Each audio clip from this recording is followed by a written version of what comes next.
Hello, children. Welcome back to the English class.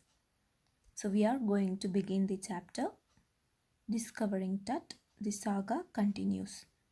To give you a very brief introduction, this is about the life and death of King Tut. So, King Tut or Tutankhamun, he was just a teenager when he died. He was the last heir of a powerful family that had ruled Egypt and its empire for centuries. He was buried and forgotten over the years, but after the discovery of his tomb in 1922, the modern world wondered about the cause of his untimely death. He was brought out of his tomb, and recently a CT scan was done to know the reason of his death. Now let us move on to the chapter.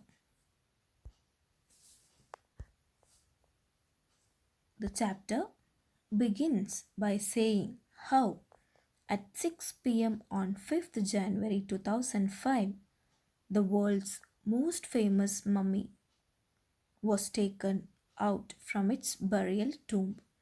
As the mummy of the King Tut was being put into the scanner for performing a CT scan, angry winds stirred and dark clouds covered the stars. The weather had been overcast all day, and the night sky was hidden by dark bellied clouds. The CT scan was being done to unearth the remaining medical mysteries that surrounded the untimely death of this young king who died more than 3000 years ago. Tut's tomb lies 26 feet underground in the ancient Egyptian cemetery known as the Valley of Kings. Tourists from around the world came to visit the tomb to pay their respects. They gazed at the murals on the walls of the burial chamber and looked at King Tut's gilded face on the lid of his outer coffin. The visitors were curious and thoughtful. Some feared the pharaoh's curse would befall those who disturbed him. In the third paragraph of page number 23, you can note the words of Zahi Hawass. He was the Secretary General of Egypt's Supreme Council of Antiquities. He says about Howard Carter. He explained that the mummy was in a very bad condition because of what Howard Carter did to it. Howard Carter was a British archaeologist who, in the year 1922, discovered King Tut's tomb after years of futile searching. Its contents remain the richest royal collection ever found. There were dazzling works of art in gold that had caused a sensation then, and it still continue to draw people's attention even today.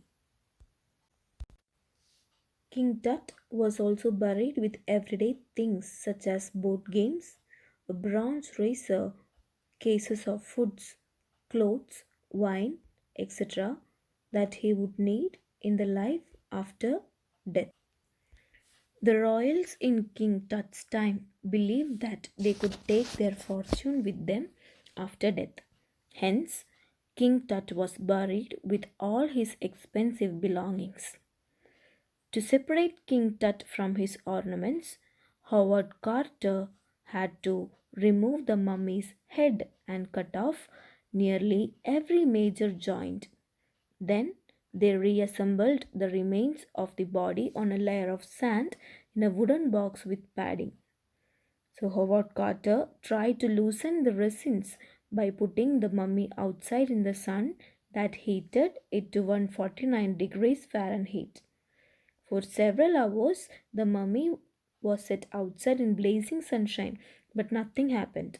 He reported that the tough material had to be cut from under the limbs and trunk to free the king's remains. As he could not loosen the resins, he had to cut off every major joint, and it was after this that he reassembled. So, King Tut's body is now kept in that wooden box made by Howard Carter. So, I hope you have understood how Howard Carter discovered King Tut's tomb and what he did to the mummy.